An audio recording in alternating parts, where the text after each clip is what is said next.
வரைக்கும் எத்தனையோ case deal பண்ணிருக்கேன். But this is something peculiar.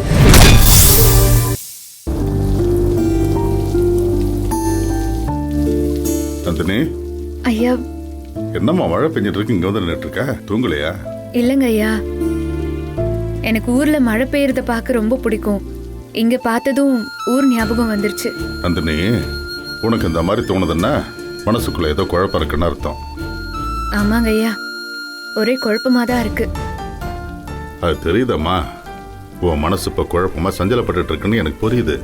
எல்லாம் புரிஞ்சும் ஏன் ஐயா நீங்களும் சேர்ந்துட்டு இப்படி பண்றீங்க? நான் தான் எனக்கு கம்பெனில எந்த பொறுப்பும் வேண்டாம் வேண்டான்னு சொல்றேனே. ஏன் யாரும் கேட்க மாட்டேங்கிறீங்க? தேவையே இல்லாம என்னை கொண்டு போய் பெரிய பொறுப்புல உட்கார வச்சு அது சுந்தரவள்ளி அம்மாக்கு தெரிஞ்சு அவங்க வந்து சண்டை போட்டு தேவையா இதெல்லாம்? அவங்க கேட்கறதுலயும் ஒன்றும் தப்பு இல்லையே. நான் படிக்காத ஒரு தற்குறி, கிராமத்துல தென்னந்தோப்பு நெல்லு வய ஆடு மாடுன்னு இருந்தவ.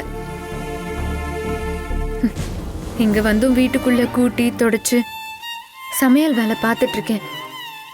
என்ன புடிச்சு உட்கார வச்சு ஒரு கம்பெனியை நிர்வாகம் பண்ணுனா எப்படி முடியும் சொல்லுங்க? யாருக்கா இருந்தாலும் இது தோணும் தானே. சுந்தரவள்ளி அம்மாக்கு தோணுனதுல என்ன தப்பு? எனக்கு இந்த பொறுப்பை கொடுத்தா அவங்க கோவப்படுவாங்கன்னு தெரிஞ்சும் எதுக்கு சூர்யா சார் அதை செய்யணும்?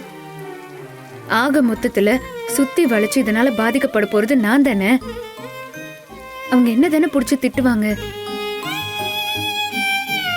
நான் பட்டுக்கோட்டையில இருந்து இந்த ஊருக்கு பஸ் ஏறும்போது நம்ம சின்ன முதலாளி சூர்யா சாருக்கு கல்யாணம், போய் சமையல் வேலையை பார்த்து கொடுத்துட்டு வருவோன்னு சொல்லிதாங்க எங்க அப்பா கூட்டிட்டு வந்தாரு.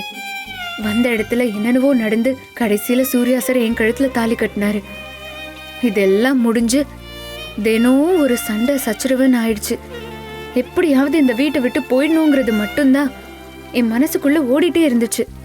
நானும் எத்தனையோ தடவை இது உங்ககிட்ட சொல்லியிருக்கேன். அப்போல்லாம் நீங்க என்கிட்ட என்ன சொல்வீங்கன்னு உங்களுக்கு ஞாபகம் இருக்கா?